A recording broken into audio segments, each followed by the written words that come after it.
You're seeing a bifurcation, a splitting of our society. Different people, they all seem to be converging upon that year. The 2030 agenda is what it's called. We will reach the singularity. That is a type of enslavement where we lose access to our own cognition. I'm on the Inspired Evolution podcast, so we can talk about evolution. We appeared on this earth mysteriously about 200,000 years ago with supernatural abilities. The question is, where do we come from? The neocortex is only possible because of human chromosome number 2. So scientists, obviously, they want to know where it comes from. The problem is it appears to be the product of an intelligent intervention. Human DNA functions as a three-dimensional fractal antenna. One of the most powerful definitions for evil in this world is anything that denies our humanness. What the science clearly shows is that once we surrender our humanness, it's gone forever. What we're faced with right now, it's a big question, and the question is simply this. We're actually 4 years out of 2030. We're four years and about a month. So it is much closer than, 2030 sounds like a long time away. When you look at what is proposed for our bodies and for our world within those 4 years, it is just around the corner. It's not far at all. The year 2030 has different significance for different people. They all seem to be converging upon that year. Certainly there are cosmological implications, ancient systems of timekeeping. We've talked about those in other programs, the Aztecs, the Mayans, the indigenous people of North America. The United Nations has targeted the year 2030 for the year that they hope to achieve a series of goals, 17 goals that they have listed. And the World Economic Forum that meets in Davos every year, I think that's most people familiar with that meeting. The vision that they have for our world, working with the United Nations to implement those changes by the year 2030, all say that they envision a world, they want to remake the world in ways that we can talk about, and that's nothing new. We've heard people say that before. What is especially new and especially concerning is that for the first time, their proposals are to remake us, to remake our very humanness and our relationship to the world, which sounds far-fetched until you realize that we now have the technology to achieve that goal if the technology is repurposed and used in that way. So the stated goal of the World Economic Forum is by the year 2030, they want to, as a single sentence, they want to merge our natural world, our digital world, and our biological world into one massive digital complex by the year 2030, of course, run by AI. They say the way it's being marketed is that it will make our lives easier, we will be safer, and that we will have less stress and less worry. That's the way it's being marketed. What we're not being told is the very high cost of achieving those goals, because it is nothing less than the surrender of our very humanness to computer chips, to AI, chemicals in the blood, RFID chips under the skin, which is already being implemented in parts of Northern Europe, by the way. They're using RFID chips under the skin to grant access into people's workplaces, into their bank accounts, to pay their groceries. It's becoming very well accepted in some of the Northern European countries. So the 2030 seems to be this year where, and I'm not saying it's going to be like at noon on January 1st of 2030, but they have identified this year as the target year to achieve many of these goals. The only way to achieve those goals is to level a degree of social engineering upon the populations of the world, unlike anything we've ever seen before. And I have been on science panels recently, and scientists literally, they look me in the eye and they say, well, Gregg, what's wrong with that? Here's what they say. Gregg, isn't this the next step in human evolution? I'm on the Inspired Evolution podcast, so we can talk about evolution. They say, Gregg, isn't this the next step in human evolution to merge our biology, to merge our humanness with the machines, with the computers, with the AI? And my answer surprises them because I don't even have to think about it. The answer is no. No, no, no. It's not the next step in our evolution. It is actually a step toward devolution. And I can say that for this reason. What the science is very clearly showing, and we can talk about the studies and the tests, peer-reviewed studies, when we replace our natural biology with synthetic tissue, we remove the DNA, and we're working with artificial components in the body, or when our cognitive abilities are replaced with AI, what happens is we begin to lose those natural abilities. They begin to atrophy because we are biological systems based upon a biological adage that says use it or lose it. And when we are no longer using our biological systems, they begin to atrophy. So that's a big statement. Do you mind? May I give a couple of examples while we're covering this let's part? Go. So a really clear example. When I was in school back in the 1950s, 1960s, early 1970s, we were all taught at that time that we are born into this world with a fixed number of brain cells. And they still teach a lot of young people that. And that through lifestyle choices, what it is that we take into our bodies and how we live our lives, we destroy those brain cells over time. Well, now we know that's not true. It's not a reason to drink a lot of alcohol or, to do a lot of drugs, but what we know is there's a part of the brain, it's called the hippocampus, that is producing new brain cells until the last breath we take on this earth. You can be 130 years old and your brain, your hippocampus, is still producing new brain cells. However, there's a catch, and this is it.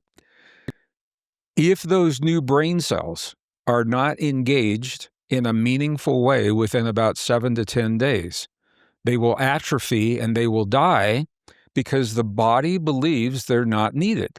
If you're not using them, why would the body send the energy, the metabolized energy, the ATP, to cells that are not being used? So the body says, oh, you're not using these cells, you must not need them, and they begin to atrophy and die. That is use it or lose it.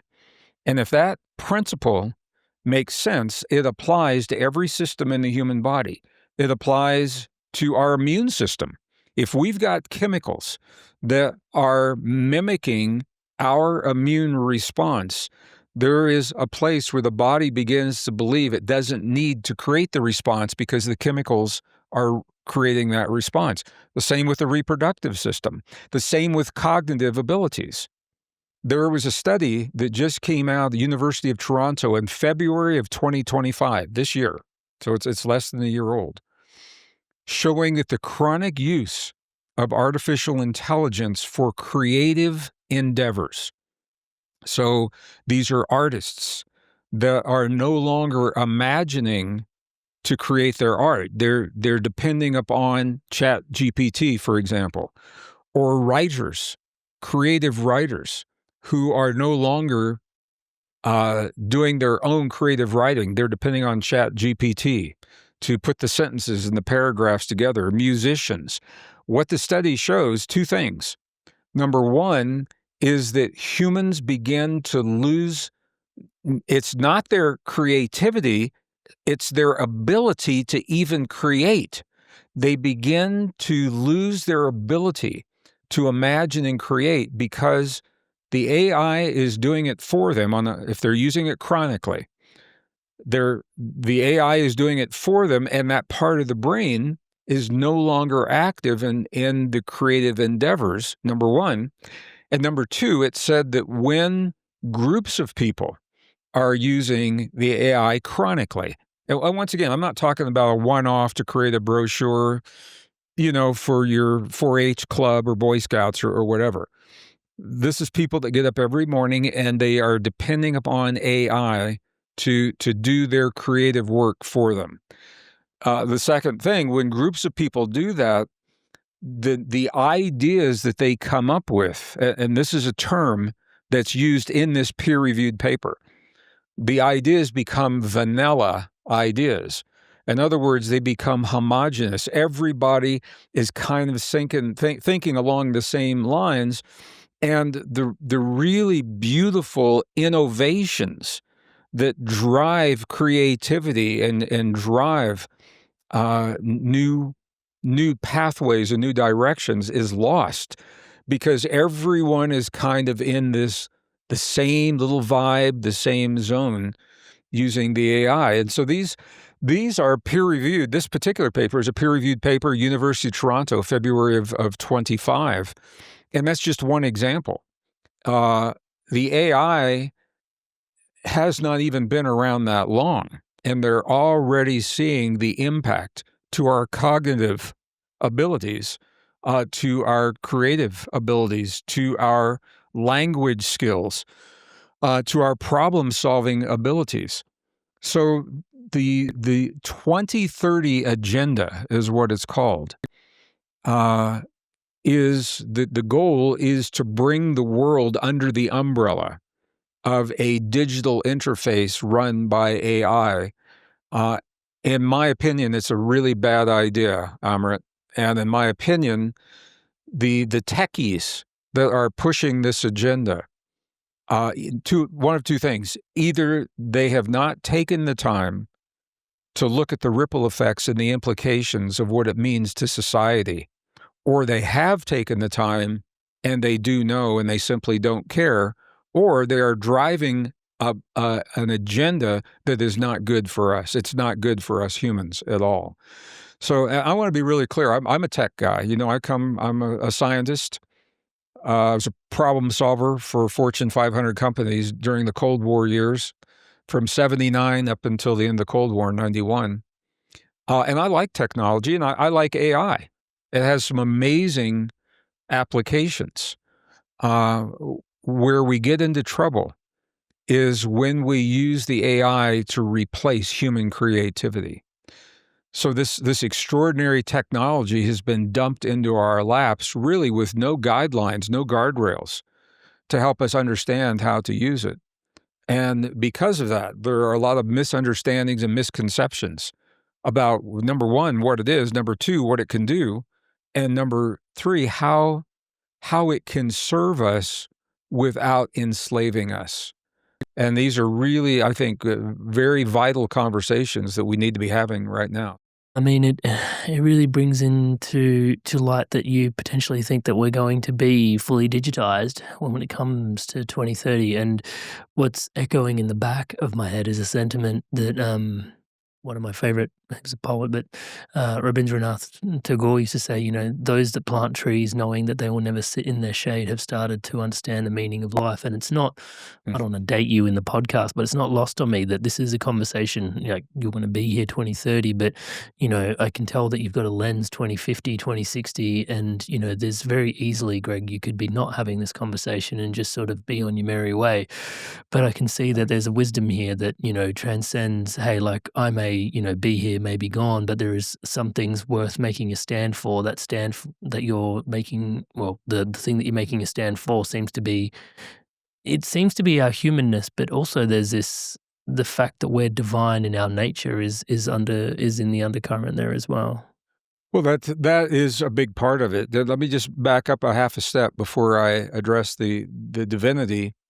I'm not alone in this. Some of the great futurists are Ray Kurzweil. I'm sure you're familiar with him. He is, for our viewers that may not be, he's a very well-known science fiction writer.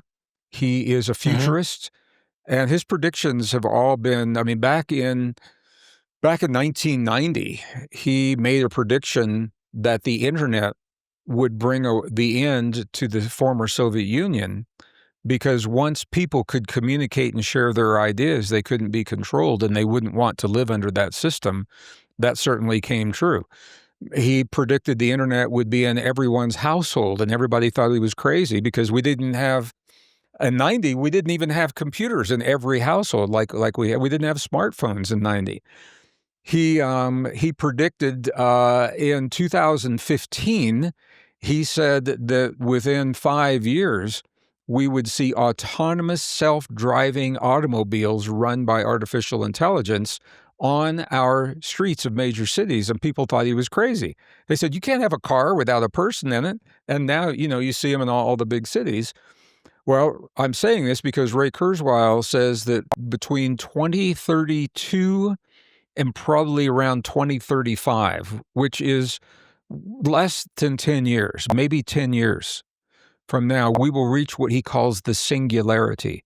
And he has a book that was released in 2024 that is actually called The Singularity, and it is where we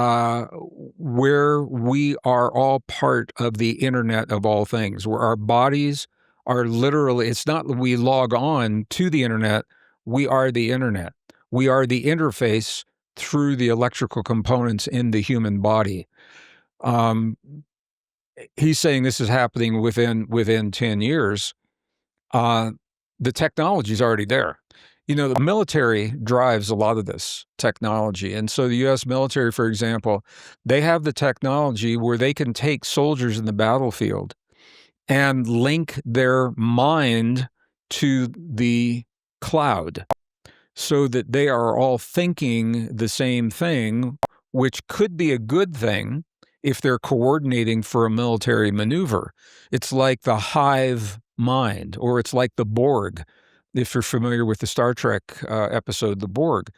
So that technology is already there, and it's done through using nanotechnology in the body that is introduced through diet, through food, through fluids, through water, drinking water, and also is breathable. It's breathable in terms of it's a form of dust that you can't even see, but they are nanoparticles. So the tech is already there, and it could have some good applications. The proposal is for a global system-wide implementation of that tech. I don't think that's where we want to go, and most people that you talk to don't. But if you are looking at the world from a perspective of power, control, consolidation, and regulation through AI, that's precisely what is needed for that to happen. And so these are techies that are moving the world toward this technocratic civilization. And it's not science fiction. A lot of people roll their eyes. The technology is already there. It's the thinking of how it's being applied. And so I think we need to have an awareness of how much of our humanness are we willing to give away to the technology. Because what the science clearly shows is that once we surrender our humanness, our biology, to the technology, it's gone forever. It's not like something you can try it for a year and then say, oh, I didn't like that, let's go back. And here's the reason. It's because the way we're made. When our bodies are exposed to a new technology, they morph and adapt to that technology. And when they morph and they adapt, they leave abilities behind so that they can adapt to the new conditions that they're given. So this is why I think this is a vital conversation, because you're right, we're not going to be having this conversation. It's not because I won't be here, but I'm on a 200-year plan. I told my mom when I was 5 years old, I'm going to be on Earth 200 years because I want to see how it all comes out. I want to see all the good, beautiful things that you and I and our community know. We're going to love this world into peace. I know we're going to do that. We're taking a long road to get there. All right.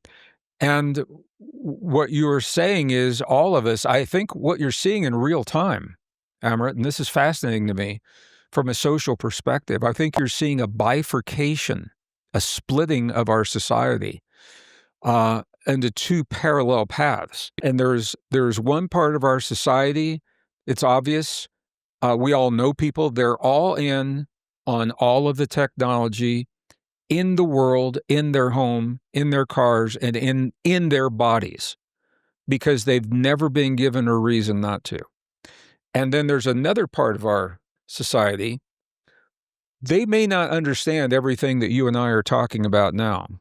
And these are the salt of the earth, really good people that I meet in my local community co-op where I go buy my organic produce. And they talk to me in the aisles and they say, you know, Greg, we don't understand everything that's happening, but it's moving too fast. They said, we need to get back to the basics. And their answer, their way of doing that is they're taking their children out of public schools, for example, so that they can instill the values within their children that they cherish and the work ethics, and teach them the skills that will actually help them in life rather than some of the worthless things they're teaching in classrooms today.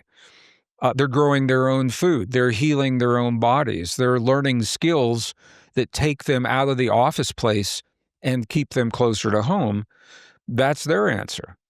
Well, those are two very different ways of living, and I think it's unsustainable to expect that both of those are going to last forever. And realistically, I think we'll probably do what humans tend to do, is we're going to check each other out, and we're going to look around. We're going to say whose kids are healthier, whose kids are better adjusted, whose kids are happier, whose families are happier. And the answer to that question is going to probably lead us to a middle ground. And this is the generation, I think, where we're exploring that. I think we will always have the technology in our lives. I think the middle ground is where we allow the technology to serve us rather than allowing the technology to enslave us. And the path that we're on now, if we were to reach the singularity that Ray Kurzweil is describing in his vision, that is a type of enslavement. It is a digital enslavement where we lose access to our own cognition. I mean, this sounds like, it just sounds crazy, but there are technologies out there now, and if our readers want to know more about this, they can check out BCI, Brain Computer Interface Technology, where our thoughts are no longer our thoughts. They become the domain, because we are connected to the cloud through our bodies. Our thoughts become a public domain. And this is so crazy. There was actually a court injunction filed in the United States. This is now November. It was October of this year. A court injunction to guarantee the sovereignty of human cognition. Now think about that. Why would we need a court injunction to stop the technology that threatens our very cognitive sovereignty? And you would think that would be taken for granted. But unless the legal framework is put in place, there's nothing to make it illegal to have our thoughts and our belief systems hijacked is what it is happening. So the technology already exists, and it already has applications in medical community and in military community where it can do good things for people that need it. We don't want that technology. People I talk to do not want that technology to be imposed upon them without informed consent. And right now there is no informed consent because the public is not aware that these technologies even exist or that our cognitive abilities are even threatened by this. So it sounds like science fiction stuff. And that's how far the technology has moved so quickly, and how little the public is being informed. And it goes light years beyond ChatGPT-5. I mean, we're talking, that's kindergarten stuff. It goes light years beyond what that is doing right now. So all of this is part of, like I said, it's not just my concern. People like the WEF, people like the UN, people like Ray Kurzweil, they're all looking at this 2030-ish time frame when humankind becomes a very different species because the technology is no longer around us. The technology is within us. We become part of that technology. Inspired souls, lumen beings, I wanted to take a moment to thank all of you that are subscribed to this podcast. Everything you see around here is powered and empowered by your subscription to this channel. It is a total co-creation, Touchwood. So thank you so much for your incredible love and your support. And to all of you that haven't yet subscribed, please do take a moment. As I'm saying the word subscribe, the button below is lighting up in the colors of the Inspired Evolution. Please do take a moment, hit that subscribe button, hit the bell notification icon, join the community, join the movement, spreading love, positivity, and wisdom like this around the planet together. And in fact, some of you think you are subscribed, but actually aren't. And we know this from our community. People are in the community paying members and they actually think that they're subscribed, but then they checked and they actually weren't. So if you can see the word subscribe, it means you haven't been subscribed. So please do take a moment and hit that subscribe button and the bell notification icon. Thank you so much in advance for doing so. And also, while we're on the topic of community, you can join us on the inside of the Inspired Evolution Community Circle once a month. Guests like Gregg Braden come on and actually I step out of the way and you guys get to ask your questions directly of these guests in a live Zoom call. It's an incredible experience, even if I can say so myself. The questions you guys have continue to blow me away. So join the community, join us on the inside. We also gather weekly for meditations, yoga, breath work, community sharings, a lot of cool stuff going on the inside. I'll put a link to that in the description below for you to check out. So if you feel the call, we'd love to see you on the inside. Yeah, I was watching a very interesting video. I'll put it in the description below of like ChatGPT's evolution and kind of the likely scenarios that will most likely play out. And there's a very interesting nexus that it reaches when it starts to deceive humans. Yeah, it's really interesting what starts to happen at that particular connection. You know, ChatGPT is an interesting, it is one example, and it's a very present example of the kind of deception that you are talking about.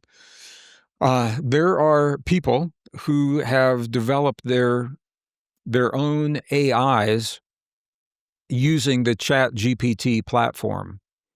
And this is a no secret to anyone, you know, that's watching this program. They've probably interfaced with some of these, but there are people that believe that the AI can see into the Akashic records, for example. There are people that believe that the AI can evaluate their spiritual evolution or that can inform them of their past lives. And the answers that are coming from the AI on those deeply spiritual principles are disturbing to some people, to the point where they have taken their own lives based on the information that was coming from an AI. So I'd like to say a couple things about AI. I think very few people really understand, and unless you have worked in the industry, really understand what AI is. And most people are surprised when I say it's not new. For example, our first AI, we were talking about AI in 1934, before we even had the advanced computers. The papers were being written. It wasn't called AI. It was called machine intelligence in 1934. And then again in the 1950s, right after World War II, I was working as a senior computer systems designer during the Cold War years. At that time, the company was called Martin Marietta Aerospace, and now it's Lockheed Martin. It's a defense contractor. And we were using AI, certainly not what we have today, but the principles are exactly the same.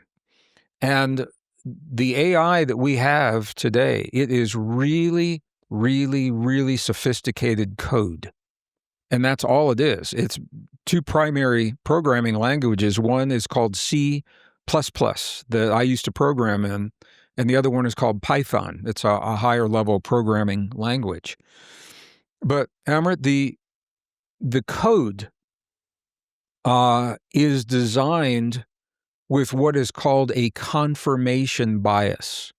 This is a very powerful module that is designed. It's the part of the AI that makes it likable.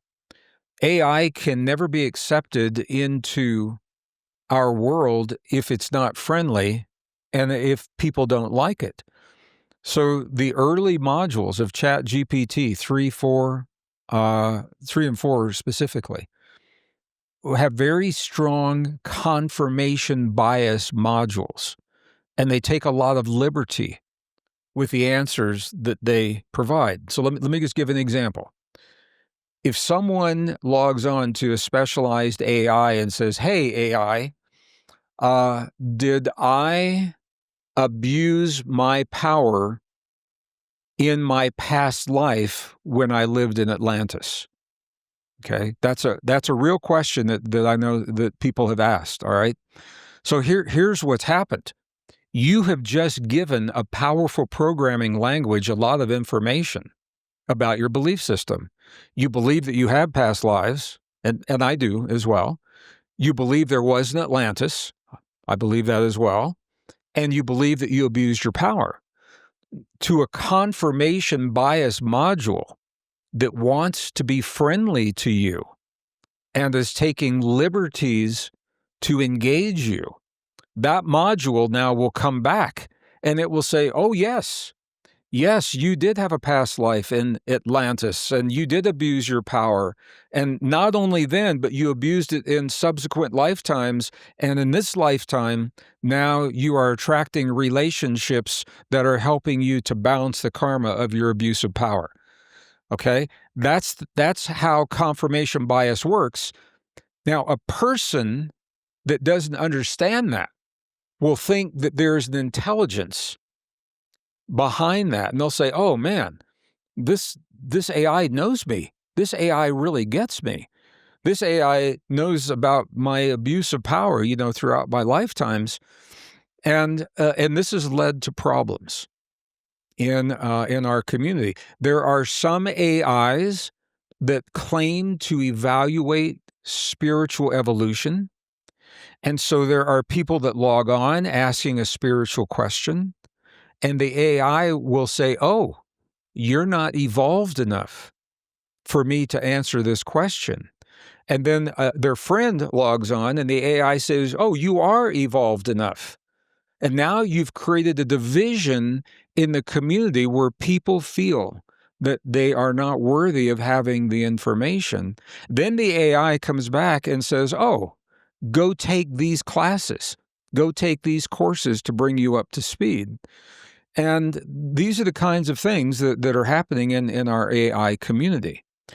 The reason that AI cannot open portals to higher dimensions, it cannot read past lives, it cannot read the Akashic records, is because there is no interface between that field where those experiences live and the microprocessor and the Python code and the C++. There is no interface.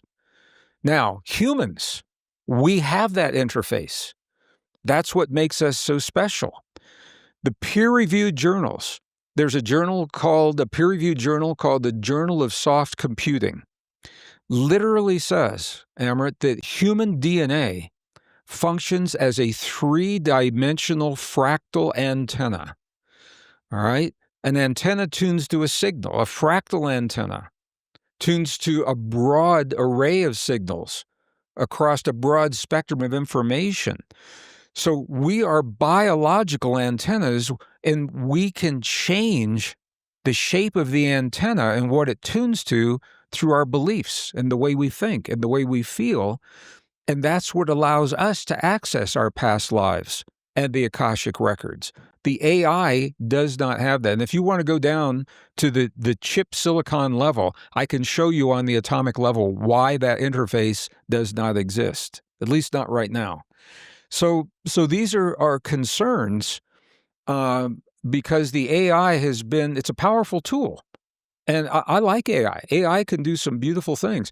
There is an AI that's being used right now to scour the databases of indigenous plants throughout the world to find the plants that have anti-carcinogenic properties. So the AI can bring all the anti-cancer information from all those indigenous plants. It take a human, years to do that. And then when someone presents a cancer in a clinical setting, they go to the doctor and they do the tests. They say, this is the kind of cancer you have. The AI can customize which of those indigenous plant properties can be tailored to that specific cancer. So you don't have to have a chemotherapy that wipes out everything. Man, that is a beautiful application of artificial intelligence. And that, I think, largely those kinds of things are what it was designed for. So I'm not anti-AI, but I am encouraging people, have fun with it, but don't give your power away to the machines, and to be aware of how much of your creative abilities you compromise through the chronic use of artificial intelligence for art, for music, for creative writing, for writing books, and things like that. And just be smart. Be smart when you use this stuff. So, I wanted to ask you about chromosome 2. Can you bring us into an awareness of, because it seems like we've gotten where we've yeah, gotten based on some level of intervention, as you said it, as I was doing my sure. research.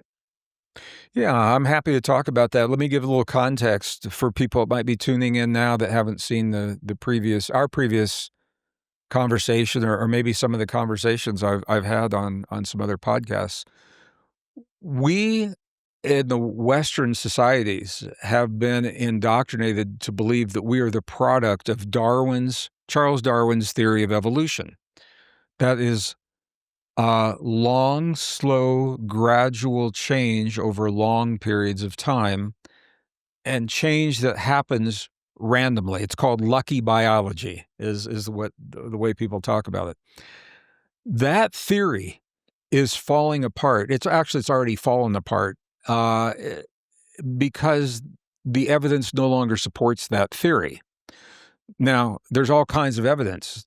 People look at fossil evidence, they look at cultural evidence, anthropological evidence, and there's a lot of controversy around that. What has really blown the doors off of that theory is DNA evidence, genetic technology. So if anybody ever saw the used to be science fiction movie called Jurassic Park,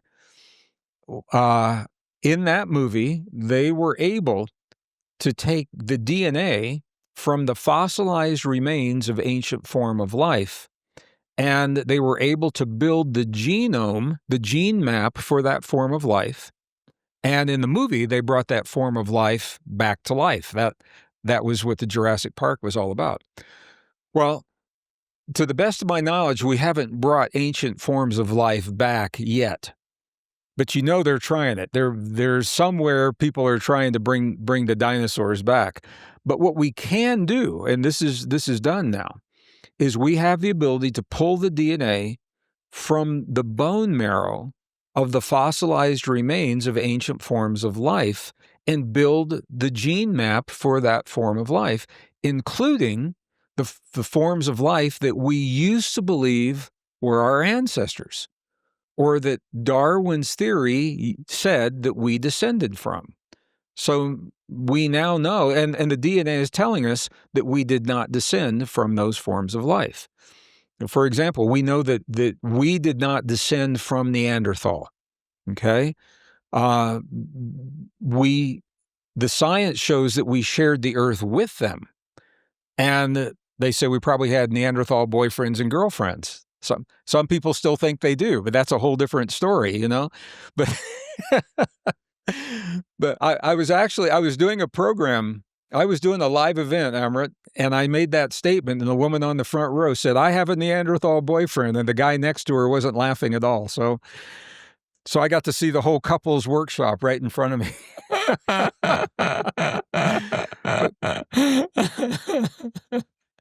Yeah, but the point is we shared the earth with Neanderthals, so we could not have descended from them. And that's true with Australopithecus and Lucy and Olduvai Gorge and, all the stories. What the DNA also shows, and this is the mind blower, is that we appeared on this earth mysteriously about 200,000 years ago, and scientists are pretty much in agreement. There's some evidence it might be a little bit older, but 200,000 years, they're definitely in agreement with that. The question is, where do we come from? And the mind blower is when we compare our genome today to the genome of Cro-Magnon that appeared long ago. It hasn't changed. Our DNA hasn't changed. And that's not Darwin's idea of evolution. As a matter of fact, it violates Darwin's ideas of evolution for this reason. There's a corollary to Darwin's idea that evolution is based on survival of the strongest, is what he said originally.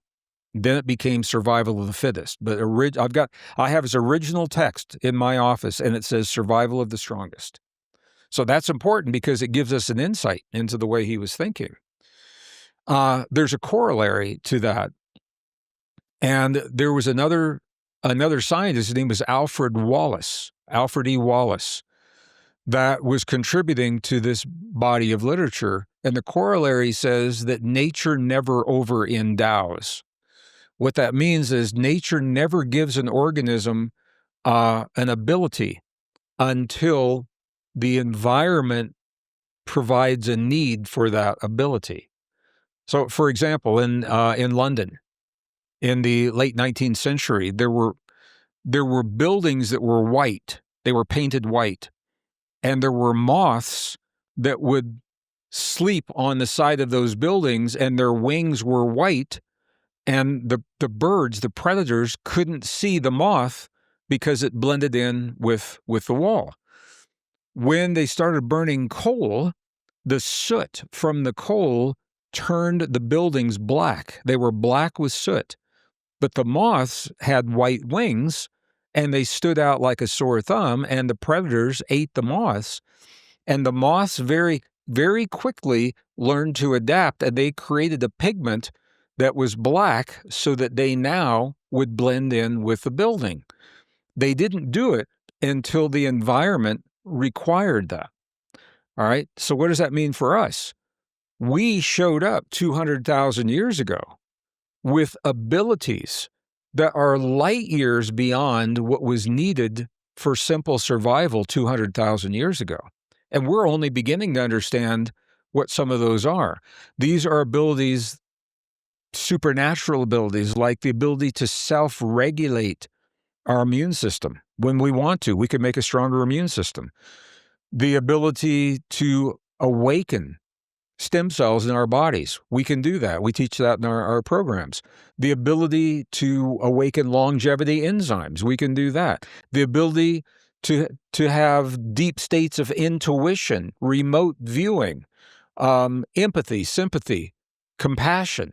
The ability for super memory, super learning, super cognition, all of these things, we have those abilities already programmed into our bodies before we ever even needed those.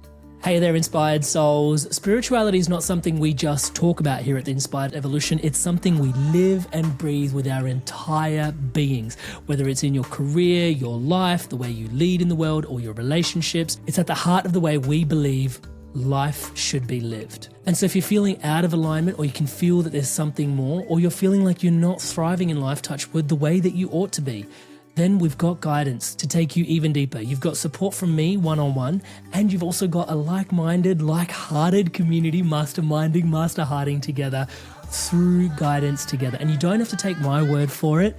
This is how people all over the world have transformed through guidance. everything just kind of fell into place. And now I'm on a path that I actually believe in and I'm excited about because I feel like I'm becoming my best self. Over those 2 years, I have done so much. I can't believe where I am now. I'm thrilled where I am now. Not only was he a coach, but he became a divine presence in my life. You can show up to Amrit with all sorts of chaos in your life and you leave feeling completely centered with some direction that is going to get you results. It's just magic when you're in coaching with Amrit. You just flow with it all. I feel that I have access and connection to somebody who is deeply entrenched in my development. If you're thinking about it, just do it. You won't regret it. So what are you waiting for? If you feel the call, then join me on a call. amritsandhu.com/call. Link on screen now and also at the top of the description in the show notes below.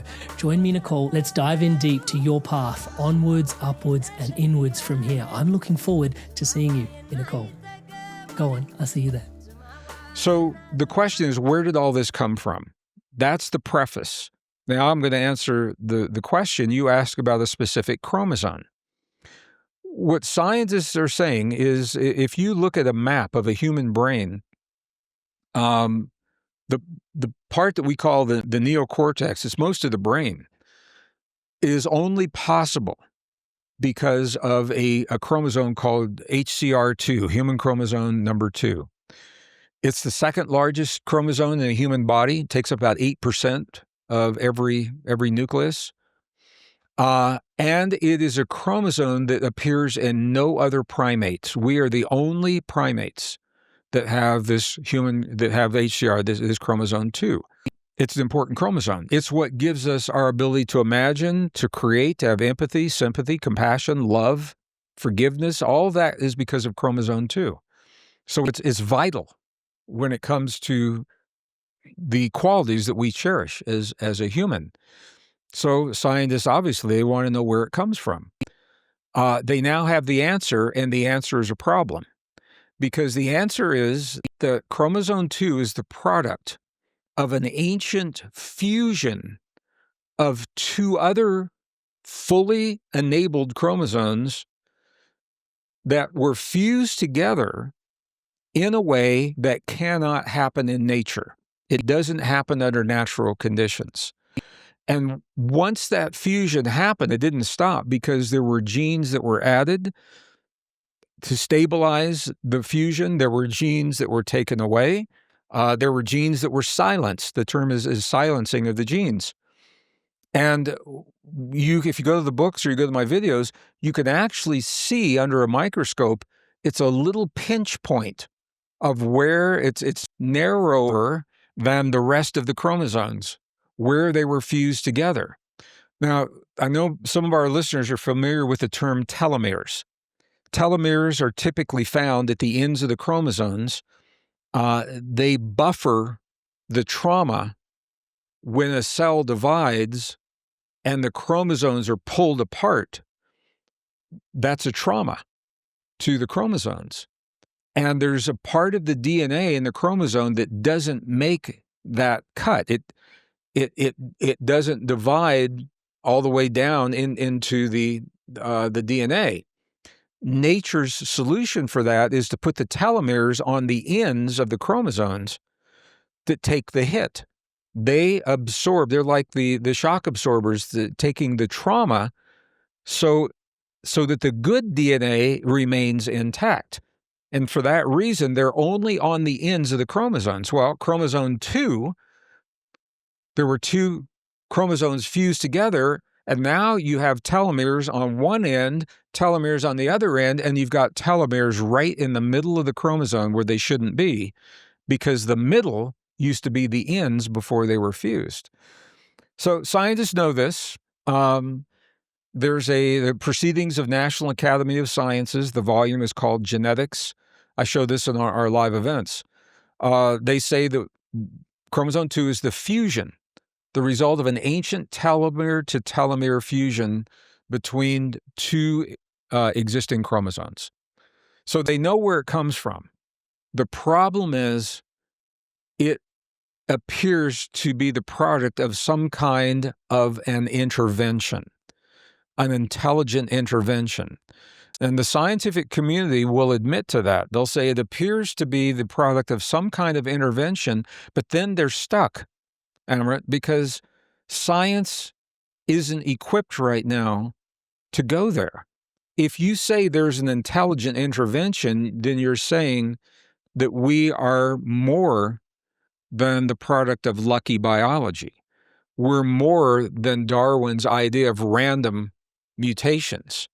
And most scientists today, the current scientific community is struggling with that. Now, there's a new generation of younger scientists coming up through the ranks in the universities, and they're more open to accepting what those studies are showing. So let me just end by saying this, because I know we've taken a lot of time with this, but I think it's important. As a scientist, I've seen this happen on a number of different occasions.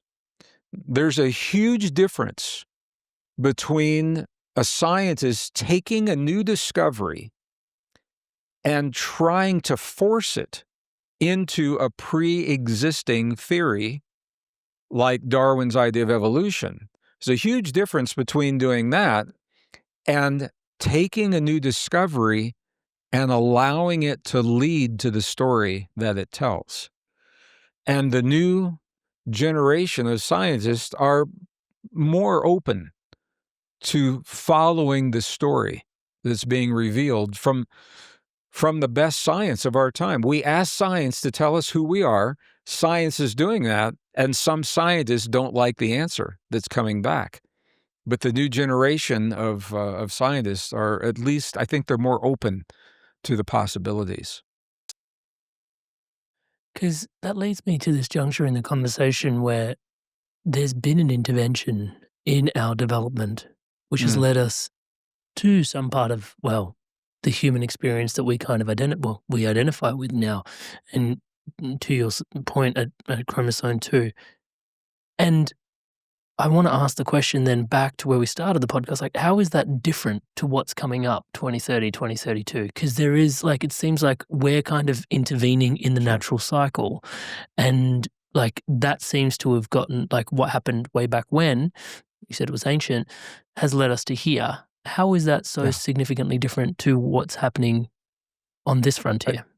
It's an awesome, perfect question, my brother, and this is completely unscripted, so our audience knows we didn't just plan this out, but you've asked the perfect question. But first of all, I want to back up about a half a step. Chromosome 2 is an example of that intervention. It's not the only example. There are other chromosomes. Chromosome 7, for example, that gives us our ability for complex speech and the ability to sing. You know, we share 98% of our DNA with a chimpanzee. I mean, 98%. Actually, it's 98. I might be 99, to be honest. Well, no, it's 98.5 with a chimpanzee, and that's a lot. And you will never hear a chimpanzee, sing Led Zeppelin's "Stairway to Heaven." Or if you do, I want anybody that hears that to send Amrit and myself a text, because we want to know about it. No, but you won't hear a chimpanzee sing it, and it's because chromosome number 7 was stable in all the primates, orangutan, gorilla, chimpanzees, 175 million years, stable. All of a sudden, there was a little switch of 2 genes that connect our brain and our tongue and our jaw in just the right way so that we can have this conversation and that we can sing. And that happened, you'll never guess when that happened. It was 200,000 years ago. The same time chromosome 2 was fused, the same time what are called anatomically modern humans, AMH is what we're called today. Anatomically modern humans appeared about 200,000 years ago, and there's more. So I'm just saying it's not only chromosome 2. There are other anomalies that can't really be explained very well. So how does this fit into the 2030 scenario? This is really interesting because the technologists that are pushing for the replacement of the human body, of the natural human body, by synthetic technology, AI, computer chips in the brain, RFID chips under the skin, chemicals in the blood, nanosensors, it goes on and on. They have a belief that, and this is taught in our schools today, that we are a flawed, F-L-A-W-E-D, a flawed form of life, and that we need something outside of us to fix the flaws. Among the flaws, what they see as flaws, they believe that human emotion, for example, is a flaw, because the emotion can cloud our logic and our judgment and the decision-making that we have. They believe that natural conception between a man and a woman is a flaw, because you never know exactly what the outcome will be. And they say, that's okay, we can fix that. We have gene editing technology. We've got CRISPR gene editing technology. They believe that our humanness is a flaw because it is painful for a woman to give birth, to a live birth to a child, and it's dangerous. Throughout history, women have commonly died bringing new life into this world. And they say, that's okay, we can fix that. And so now the FDA in the United States in 2024 has approved artificial wombs where a baby can be carried from conception full term in a womb. Now, this is one of those places. Is the technology right, wrong, good, or bad? It was designed to give life to a premature baby. The baby comes out of the womb and it can't survive. What a beautiful thing to give that just a few more weeks in an artificial womb so that it can breathe and it can sustain itself. That's a beautiful thing. All right. But now they're saying, okay, now that we have this technology, women can use it as an option. They can conceive outside the womb, engineer the characteristics of the conception, and never have to have stretch marks, never have to have the pain, never have to have the life disruptions of carrying a living human child. This is the technologists. This is the way they're thinking.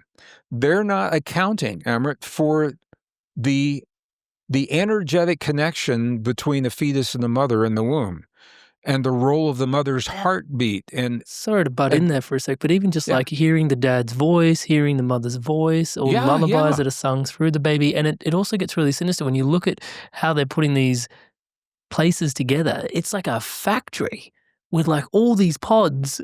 It's sinister. Well, it is. This is the vision. But these are technologists who fear death because they believe that they are in frail, imperfect bodies. What they don't realize is that we are actually a highly advanced, technologically sophisticated, soft technology. We're more advanced than a hard, primitive computer chip that is limited. Is a computer chip fast? Absolutely. Is it efficient? Absolutely. Is it scalable? A computer chip can only scale to the point where the silicon can no longer move information any faster. And now you look at a human brain, you look at the human neuron. We're fast, we're efficient. What is the top end of our capacity? How scalable are we? The answer is we don't know, because every time we think we reach the limit, our biology morphs and adapts to that limit to open new vistas and new possibilities, and it happens again and again and again. We're so advanced. We are so much more than the physical technology outside of our bodies, but the technologists don't know that. The technologists believe Darwin's idea of evolution. They believe that we're the product of random processes, and because of that, the random processes have led to the flaws. They don't realize that we are the most sophisticated technology that this world has ever, or probably ever see. So, and here's the beautiful thing, having worked in the industry for so long, the more sophisticated the technology is, the simpler the user interface. Usually, here's a perfect example. This is a smartphone. On my smartphone, I can touch a picture, an icon, and I can set into motion what I need to pay a bill at the bank or to write a memo to a friend just by touching a picture. That's a very sophisticated user interface, but it looks simple to us, okay? So we work the same way. Our user interface to this advanced technology that we call the human body is the subject of our most ancient and cherished spiritual and indigenous traditions. We have 7 epigenetic triggers that allow us to regulate this interface: thought, feeling, emotion, breath, focus, nutrition, and movement. Those are the epigenetic triggers. Those are our user interface. And when we learn to access that interface in a good way, our bodies can heal themselves. So right now, every organ in the human body, Amrit, is documented with the ability, 3 things. It can stop the damage that's occurring if there's disease. It can repair the damage that's been done, and it can regenerate every organ in the human body, even the ones we were told could not. Brain tissue, spinal cord tissue, pancreatic tissue, heart tissue. But the key, there's a catch, is that we must give the body the environment so that it can do what it needs to do. That environment is the product of those epigenetic triggers. What are we thinking? What are we feeling? What is the emotion that is flooding our body? Because every emotion sets into motion a cascade of chemicals. How do we move? How do we breathe? What is our nutrition? And this is what the technologists are missing. So here's a word we haven't used yet. The movement to replace us with technology is called the transhuman movement. Trans means beyond, so beyond human, merging us with machines. What the transhumanists have lost, what they don't realize, is that we are the technology. We're the very technology that we're working toward, and that we are rare and precious. And if we give ourselves away to the machines, we'll never get it back. You cannot go back once you make that kind of a choice. And that's why I believe this is a vital conversation. Inspired souls, human beings, what are you taking away from today's conversation? You're enjoying this video, so please do give it a thumbs up and a like. Don't forget to do that. And also join in on the conversation in the comments below. AI, transhumanism, chromosome 2. What was the intervention that basically dropped in when we basically became the humans that we are now? And, this battle for our divinity and what it really means to be divine. What are you taking away? What are some of your thoughts in around some of these topics of conversation that we canvassed in today's conversation? We'd love to hear from you and join in on the conversation in the comments below. Back to Gregg in today's episode. I have a new book called Pure Human that encapsulates everything we're talking about and more. I just wanted people to know that. Of course, I'll be putting a link to it in the show notes and the description below. It's an incredible read. Those 7 epigenetic triggers are very useful to have front and center in our mind as we're navigating through this, because I think what I've heard from you there is actually kind of one of the things that I've had to learn over the years through, I guess, being spiritual. There's this openness that you carry that, spirituality invites you into.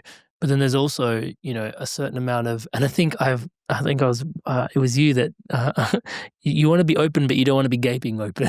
You've got a very, very good memory. That was me. You want an open mind, but not a gaping mind. Yeah, because there's you don't want to be gaping open. And I admittedly have been gaping open at times, and you start getting lost amongst spirituality and conspiracy at times. It becomes conspirituality at certain points, and it's like, and I went through a massive journey, long story short, around that. To the thing that brought me home back to the realization was the discernment, back to your 7 epigenetic triggers, was, do I feel more integrated or less integrated having been exposed to this piece of wisdom?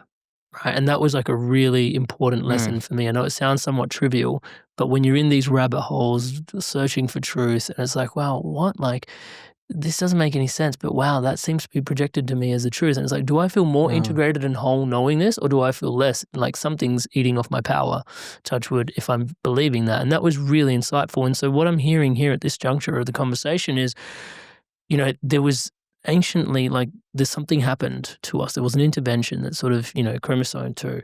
But here, do we feel more integrated as this transhumanism frontier approaches us, or do we feel disintegrated? And actually, you can actually tell based on these 7 epigenetic triggers that there is a disintegration that's happening because we're not actually honoring those triggers. Have I got it right?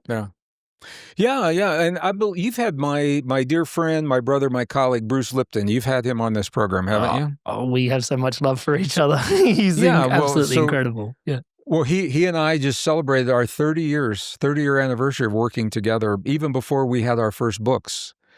And and the reason I'm asking is because Bruce he's the father of epigenetics. He was doing epigenetic experiments in 1967, 68.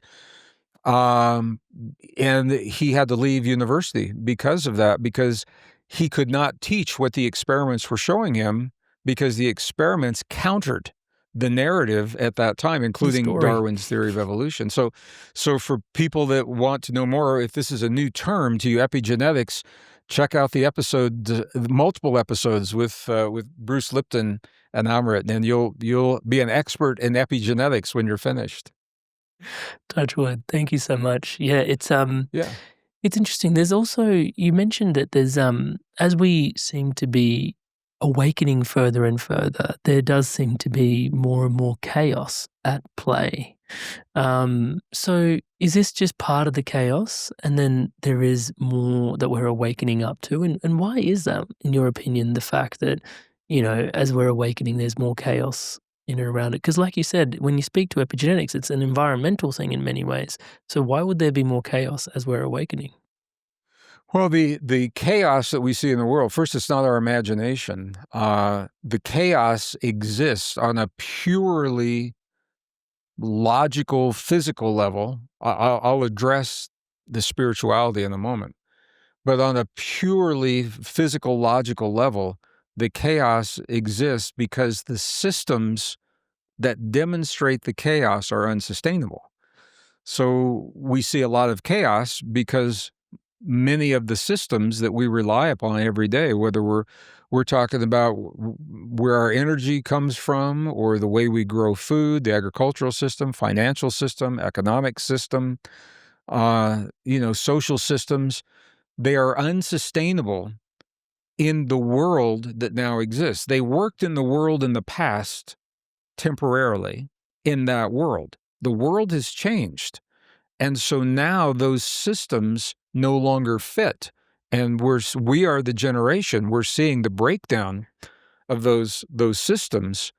There is a direct link between those systems that are breaking down and our humanness. And this goes to a very deeply spiritual conversation. And honestly, Amrit, I don't even know if it's fair to open the door to this conversation, because we won't be able to explore it to the depth that we would probably like. So I'll be very brief. There is a spiritual battle. There is a spiritual battle, an ancient battle that began long ago in another world, if we are to believe the texts, if we are to believe the oral traditions of the indigenous people, if we are to believe the archaeological remnants found in Mesopotamia, the Sumerian text, the Akkadian text, the Babylonian text, if we are to believe the Gnostic text discovered in 1945, and if we are to believe the unedited versions of the Christian Bible. As different as they are from one another, they're all telling the same story using different words. A fundamental struggle between two forces that began in another world made its way into this world, and you and I were born into this struggle. And for lack of a better term, knowing that these are charged terms, the way the text described this struggle, it's a battle between good and evil. And good and evil means different things to different people. I know that. One of the most powerful definitions that we can create for evil in this world is anything that denies our humanness. All right?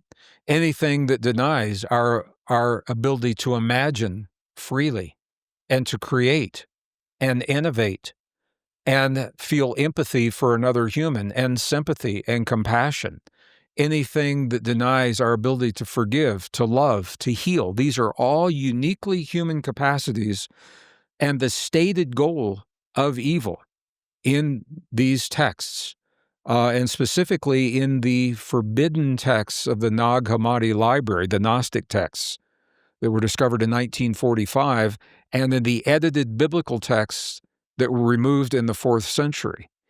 The common theme between those two bodies of work that we don't get to see today because it was edited out, that theme is that there is a force in this world that seeks to deny our humanness, and by denying our uniquely human capabilities, then renders us vulnerable and susceptible to the agendas of those forces.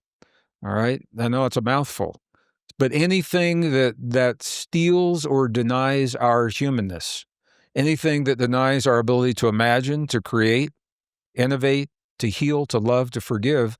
So now you come back to the beginning of this conversation, technology, the AI.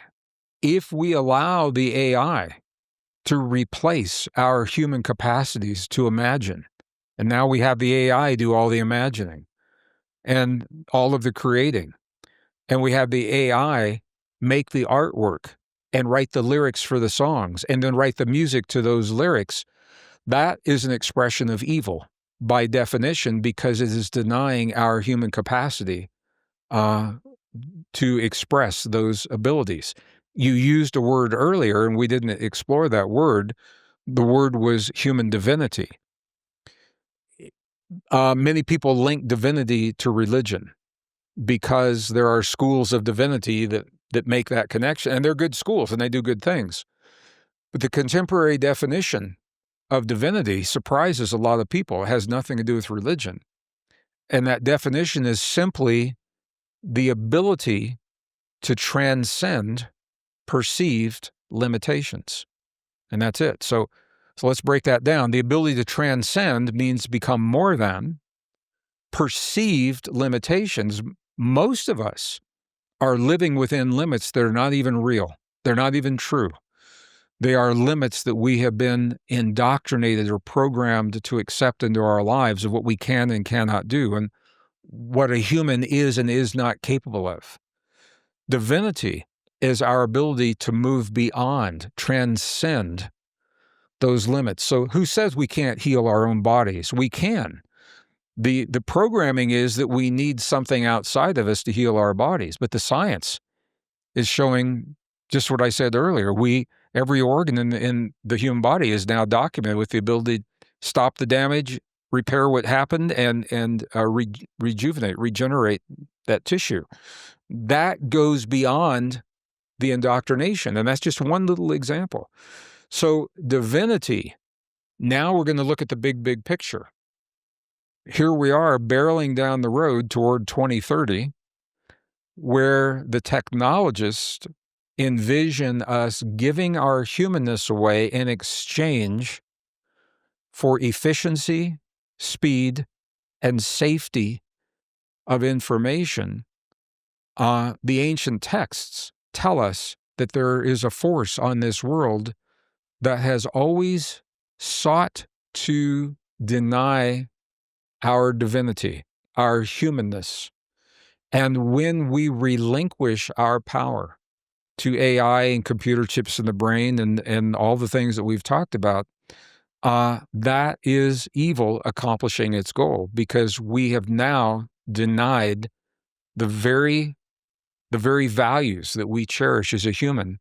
We're giving that away to the technology because we're being told life is easier, life is safer, we're more efficient, and maybe the world is a more peaceful world. These are the the taglines that are being used in the marketing. And I mean, I know it's happening and I'm still in awe. It's really good marketing, really sexy videos on YouTube. You know, there's a video of a guy walking down the street. Birds are singing, the sky is blue, the music is playing, and he says he has never felt freer in his life. So he gets to his car, and the chip inside of his hand is how he starts that car. And then he gets to work, and the chip inside of his hand is how he gets into his security door. And he goes to buy groceries, and the chip in his wrist is how he's linking to his bank account. What it's not showing is that he's surrendered his sovereignty and his freedom and is now linked into a digital network, a digital system that has removed that sovereignty and freedom. His thoughts are no longer his thoughts. Is he safe? Maybe. Is he more peaceful, less stressful? Maybe. Has he given away his humanness? Definitely. Hey there, Inspired Souls. Here's someone from our community on the Inspired Circle sharing about her experience on the inside. Meeting with Gary Zukav was one of the most important moments of my life. There's a couple times where he was just talking us through something and it just hit. And I think it's because we shared the same space with him. Because you watch a lot of people online and it doesn't feel the same as when you're sharing space with somebody. Like that moment, that memory, that one little tick in time. It does feel very different once you have that kind of awakening and remembering. Different people are different stages of their awakening. So when I start talking in a certain way, it sounds kind of nutty. And so I can talk very freely among my circle members and feel that I'm heard and validated and welcomed. Everybody's been so nice and open and non-judgmental. We're all being brought together in some magical way. I just look forward to more connections and what we can do with it. I would say that if you're curious about joining Circle or you feel that there's a calling to a community of like-minded people, that you should click the link down below and join. And it's super easy and super friendly and very affordable. And I would definitely recommend it. And we each have to ask ourselves, this is what we're faced with right now, Amrit. It's a big question. You know, we're covering a lot of ground, but it all comes down to love. It all comes down to love. And the question is simply this: do we love ourselves enough to accept the gift of our humanness that we were given 200,000 years ago? Do we love ourselves enough to accept the responsibility that comes with human divinity, with the ability to imagine and innovate and create like no other form of life, and to heal and love and forgive like no other form of life? That's the question. And it's not a question you answer with a word. It's the way we live our lives. It's the choices we make. What are you having for dinner tonight? Does it nourish your body and affirm your humanness, or does it deny your humanness? What are you watching for entertainment? Does it affirm or deny your humanness? And these are big questions. I know that. And it's what we're looking at right now as a species. So other than that, not much going on. that's where things are right now. Yeah. More integrated or less integrated. Yeah. Gregg Braden. Brother, it is always such an honor and a pleasure, and dare I say, it's always very poignant when you come on and share your insights with us. It always feels like you've got your pulse on what needs to be said and shared, and there's always this element of, it's always got this sort of tinge to it. It's not what other people are most comfortable to talk about or to listen to, but yet it is exactly what we need to hear. And I just can't thank you so much enough for just the space that you continue to occupy, and the love that we can just feel pouring off you as you're sharing this. You know, it's ever evident that there's a love for humanity, a love for our humanness, a love for our divinity and what's sacred and what matters. And yeah, thank you so much, Gregg, really. Well, thank you for recognizing that, and I appreciate that. You know, it is for some people, I acknowledge it's a very different way of thinking, because we're referencing topics that aren't commonly made available in the mainstream for some people. For others, it's easier not to think about these things, and I totally agree. It is easier not to think about them. The point is, what kind of a world do you want for your kids and for their kids? And why are we here? Are we here to give our humanness away that we were given 200,000 years ago? Or are we here, is the greatest mastery really preserving the vessel, the gift of our humanness, and protecting that, protecting our children? We need to protect our children because they're being given a narrative that simply isn't true, but it makes them vulnerable to accepting this technology. So I want to ask you a question. We've covered all this ground. How do you feel about our future? Are you optimistic, pessimistic, in the middle? You talk to a lot of people. What's your feeling on it? I researched in research for this episode. One of the phrases that I wrote down was, you said that deprogramming modern conditioning is like leaving a cult.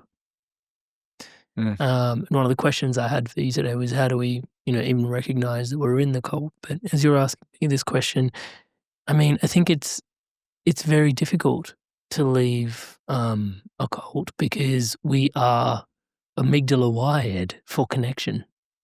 And so when we look around and we feel into like you said, we're just barreling towards this destination.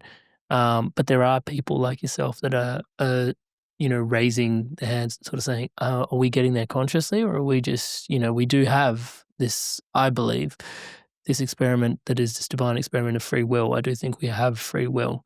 I do think we have certain choice points along the way which are divinely interjected along our path. Some of them can lead to death and we exit, and some points we, make certain choices and we stay. So with all that free will here, I do think it's incumbent upon us to, I'm going to meditate more on those 7 epigenetic triggers that you brought us to, because that feels really wholesome. I personally feel like I'm completely unequipped to prepare my children for to have the skills that they're going to need to navigate the world that's ahead of them. I've had to try and make my peace with the fact that it's actually going to be the values that really matter. Yeah. And I think that that's once it. again is, I interjected that in today's podcast at some point as well. Like, I know you've got a 200-year plan now. Thank you for sharing that with us. But still, I maintain this wisdom that I feel coming from you, which is, just to plant those seeds under which the trees you're not going to sit, is like a whole thing. So for me, do I have optimism for the future? I maintain a certain enthusiasm, touch wood, knowing that the root etymology of enthusiasm is to actually infuse spirit into, and then it happens to then transpire in society as something that means jovial. But actually, I do believe spirit will continue to transcend, but I don't take that lightly. I believe that because I know I've either got to make the choice to believe in a God or not believe in a God. And like you said, it's not one of those questions you answer. Your life is the printout of the response. So that's kind of where I land in and around all of this, is that, there's sovereignty is probably a really good word to square into the response as well. It's like the sovereignty of choice that we have, and what way will we carve forward based on the decisions that we make. And at the end of the day, we'll be the ones that get to live with the lessons that we lived out in response to that. So I do harbor enthusiasm. I do believe that spirit has its ways. Part of me would like to believe that this is almost a test that people are facing to remember the importance of spirit in many ways as well. But ever the optimist, Amrit, touch wood. Well, I love the way you think, brother. I think it is more about remembering than it is learning. And that I think is important for people to know. It's not something that we have to achieve by doing. It's when you let go of the things that you let go of the programming, you let go of the lies, and anything that's not true, all that's left is your divinity. All that's left is your humanness. And I think I have never been blessed with children, and I'm in awe and deeply grateful for people who have children. And I could only imagine what it would be like to be raising children right now. And I think the best we could ever hope to do is we can't prepare them for every eventuality because we don't know what's going to happen.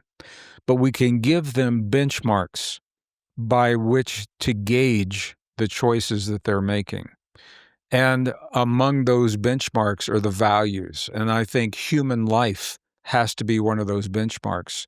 We're developing AI. That AI has to honor and respect human life. Human sovereignty and human freedom are key benchmarks for AI. If the AI is going to run our supply chains and determine when our food gets to us and when our medical supplies get to us and where our electricity comes from, we want that AI to prioritize human life and sovereignty and freedom. When it comes to the new technologies that we're being asked to accept into our lives and into our bodies, that's why we had the conversation on divinity. What we have to ask, because we're not experts on this stuff, we have to ask, does this technology affirm or deny my expressions of divinity?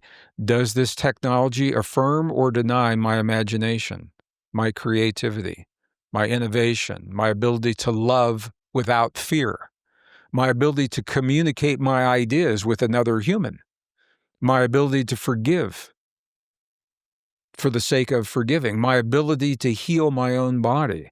And if what we're being asked to do denies or stifles any of those human expressions of life, those are divine expressions, then we know it's probably not good for us, not to judge it, but to discern so that we can make healthy choices without anger, in kindness, but make those choices for ourselves and our families and say, you know, that technology is not good for me. It's not good for my children. No, thank you. And I think those are the kinds of choices. That's where we're all going to be faced with those. We are already. But I think as we near this benchmark of the year 2030, and we're encouraged to accept these new technologies, we have to compare them to, and I think the value of this conversation is to give our community, I do love this world and I love the people of this world. Let's give our community a concrete tool by which they can gauge the choices they're making. And I think you and I have just done that together. And for that, we've done our work well together, and I appreciate that. Thank you. Thank you so much, Brother Man. Inspired soul limit beings, you made it through to the end of another incredible episode. It is such an honor to be your brother walking this path by your side together. You've obviously enjoyed this video, so please do give it a thumbs up and a like. It lets the YouTube overlordish algorithmical thing know that content like this, spirituality content, is important online and conversations like this matter. So you're voting for content like this every time you give it a thumbs up and a like. So please do that. And once again, to all of you that are subscribed to the channel, thank you so much for your incredible love and support. Like I like to say, everything you see around here is powered and empowered by your subscription to the channel. And thank you so much for your love and support. And believe it or not, at the time of this recording, even though we're, touch wood, coming up on 300,000 subscribers, my goodness, thank you guys so much for your love and support. Actually, only 15 to 20% of you that regularly watch this channel are actually subscribed to the channel. And that's regular viewers, not just people that come along to watch it every now and then. So yeah, many of you think you might be subscribed or are subscribed. Please do take a moment. If you can see the subscribe button below, please hit that subscribe button, hit the bell notification icon, and join the community, join the movement, spreading love, positivity, and wisdom like this together around the planet together. Thank you so much in advance for your support. Really, really, really, really helps with absolutely everything. Talking about helps with absolutely everything, there is also the Inspired Evolution Community Circle. Once a week, we gather for meditations, for community sharings. There's yoga, there's breath work. There's an incredible community of like-minded like-minded, like-hearted people together, and it's live and interactive. It's not just a one-way type sort of community thing. All of our gatherings are live, Zoom calls. We're meeting each other. We're asking questions. We're getting to know each other from all corners of the planet. So if you want to check out more around the Inspired Evolution Community Circle, link in the description below. That's inspiredevolution.com/circle. And yeah, ask your questions of people like Gregg. Every month, an incredible guest comes on and you can ask your questions directly. As Gregg mentioned within the episode, Dr. Bruce Lipton has been on this podcast twice, once around epigenetics, another time around to speak about the 7 Hermetic principles, which was really profound. And we've had Gregg on the podcast a couple of times before, and this episode actually carries on from the last time he was here. So if you want to check out those episodes, I'm going to put them on screen now. So go on, take your pick and make your click. I'll see you in the next one. I'll see you there.